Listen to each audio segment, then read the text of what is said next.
Shalom untuk kita semua, kembali lagi bersama saya Sandaria Sitindaun, mahasiswi Sekolah Tinggi Dolopro semester 7. Di channel ini kita akan membahas bagaimana orang yang terdampak COVID-19 masih bisa saling membantu, saling menghargai dan saling memperdulikan. Untuk itu, tetap tonton channel ini dan jangan lupa subscribe, like, komen, dan share. Adanya COVID-19 membuat orang-orang menghadapi banyak kesulitan, baik itu dalam hal ekonomi, pendidikan, dan yang lainnya. Pada masa pandemi COVID-19 ini, sebagai orang Kristen yang masih berpengharapan kepada Tuhan, bagaimana kita masih dapat menjadi penyalur berkat di tengah-tengah masa pandemi? Berangkat dari nats yang tertulis dalam Galatia 6 ayat 2, bertolong-tolonganlah menanggung bebanmu, demikianlah kamu memenuhi hukum Kristus. Saudara-saudari, awalnya saya tidak pernah terpikir bagaimana dapat menolong orang lain yang sedang dalam menghadapi kesulitan, dan pada saat itu kita juga menghadapi kesulitan yang sama. Bagaimana kita masih dapat berbuat baik di tengah-tengah masa pandemi ini, di tengah-tengah kesulitan yang kita hadapi? Bagaimana kita masih bisa berbuat baik, menolong sesama kita? Saudara-saudari, di tengah pandemi ini saya mendapat pelajaran yang berharga ketika saya berkunjung ke sebuah toko milik Inang Marcelina Simanjuntak. Saat itu Inang ini bercerita kepada saya bahwa di masa pandemi corona ini kesulitan yang sangat besar dihadapi olehnya, yaitu dengan berkurangnya pengunjung membuat penghasilan semakin berkurang. Hal ini membuat dia juga harus sangat bekerja keras. Dia harus lembur sampai jam 4 menjaga tokonya. Padahal sebelum COVID-19 ini, dia menjaga toko hanya sampai jam 12 hingga jam 1.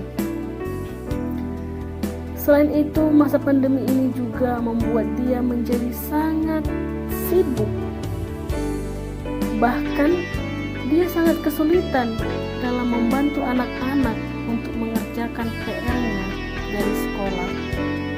Anak-anak juga bingung mengerjakan PR-PR yang diberikan oleh guru mereka kepada mereka. Dengan hal ini, Inang Marcelina Simanjuntak hampir menyerah. Dia merasakan sangat pusing, bingung, bahkan tidak tahu lagi hendak berbuat apa. Tetapi di balik kesulitan yang dia hadapi, dia masih bersyukur kepada Tuhan. Dia masih merasakan kebaikan Tuhan karena kesehatan yang diberikan kepadanya. Dia masih boleh bekerja.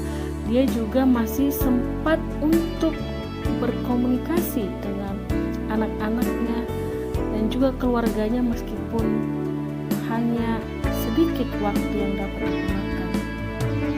Bahkan di tengah pandemi ini, dia juga pernah menolong pelanggan yang mengalami kesulitan yang sama akibat pandemi COVID-19 ini. Ketika pelanggan datang ke tokonya dan bercerita bahwa uang yang dimilikinya tidak cukup untuk membeli makanan yang dibutuhkan, Inang Marcelina Simanjuntak tanpa memikirkan kerugian yang akan dialaminya, dia membantu Inang yang bercerita kepadanya dalam membeli makanan. Dia memberikan makanan yang dibutuhkan oleh Inang tersebut dengan gratis tanpa meminta biaya akan makanan itu. Melalui hal ini kita dapat melihat dan mengambil hikmah bahwa di masa pandemi COVID-19 yang penuh kesulitan ini, kita masih bisa menjadi berkat. Kita masih bisa menjadi penyalur berkat dan kebaikan dari Tuhan. Karena itu, masa pandemi COVID-19 ini kita dapat belajar lebih baik lagi. Kita dapat belajar dari masa pandemi ini untuk lebih mengasihi sesama kita. Seperti yang dilakukan oleh Inang Marsaulina Simanjuntak, kita bisa meneladaninya di dalam kehidupan kita. Ternyata masa kesulitan yang kita hadapi bukan menjadi penghalang bagi kita untuk menyalurkan berkat. Seperti yang dikatakan oleh Galatia 6 ayat 2, bertolong-tolonganlah menanggung beban.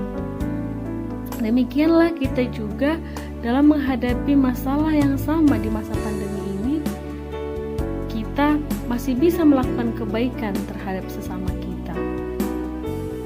Terima kasih. Shalom untuk kita semuanya.